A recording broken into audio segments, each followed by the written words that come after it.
আজকে হচ্ছে 3 নাম্বার ক্লাসে আছি, সপ্তাহ 2। আমরা আজকে টপিক হচ্ছে unit and measurement technique.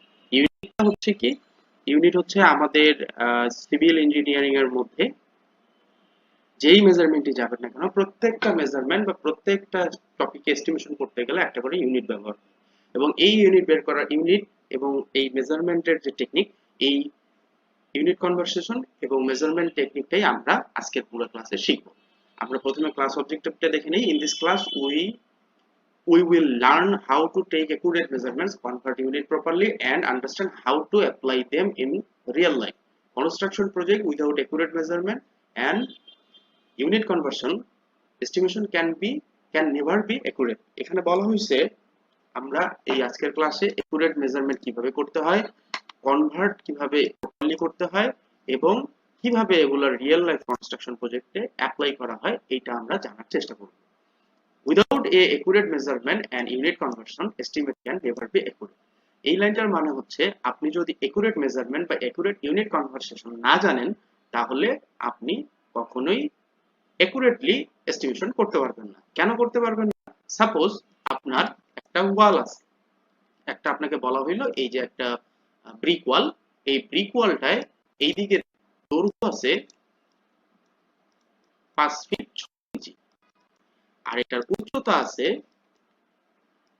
9 fit 10 ইঞ্চি। ঠিক আছে, আপনি এই যে এখন এটাকে বলা হইলো আপনি এরিয়া বের করেন।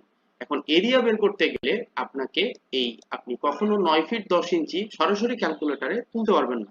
আপনি 9.10 ও লিখতে পারবেন না, কারণ আপনি ফিট এবং ইঞ্চি কখনোই একসাথে হিসাব করতে পারবেন না, কারণ দুইটা দুই রকম ভেরিয়েশন। এই ভেরিয়েশন আপনাকে একটা জিনিসে একটা ইউনিটে নিয়ে আসতে হবে। যেমন ধরেন আপনাকে হয় ফিটে আসতে হবে আর না হলে ইঞ্চিতে আসতে হবে। তাহলে আপনাকে কি করতে হবে? হয় ফিটকে ইঞ্চিতে নিতে হবে, না হলে ইঞ্চিকে ফিটে নিতে হবে। এই যে একটা প্রসেস, এই প্রসেসটাকেই বলা হয় কনভার্সন, ইউনিট কনভার্সন। ঠিক আছে, তাহলে আমরা যখন এই 10 ইঞ্চিকে ফিটে আনতে যাব, তাহলে আমাকে জানতে হবে 10 ইঞ্চিতে কত ফিট হয়, তাই তো? তাহলে আমরা যদি এটা জানা থাকে যে 10 ইঞ্চি সমান 0.83 ফিট, তাহলে আমরা সহজেই এখানে লিখতে পারবো কি 9 ফিট, হলো না 9 ফিট 9.83 ফিট। তাহলে আমরা সহজেই এখানে ক্যালকুলেশন করতে পারবো 9.83 ইন্টু 5.6, এখানে 5.5 সরি 6 ইঞ্চি সমান সমান 6 ইঞ্চি সমান সমান 0.5 ফিট।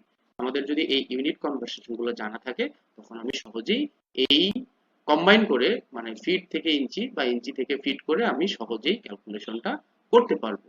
এই আজকের পুরো ক্লাসে আমরা জানবো বা জানার চেষ্টা করব এই কনভার্সেশন গুলা কতগুলা আর কি কিভাবে, বা বেসিক কনভার্সেশন কি কি, এটা আমরা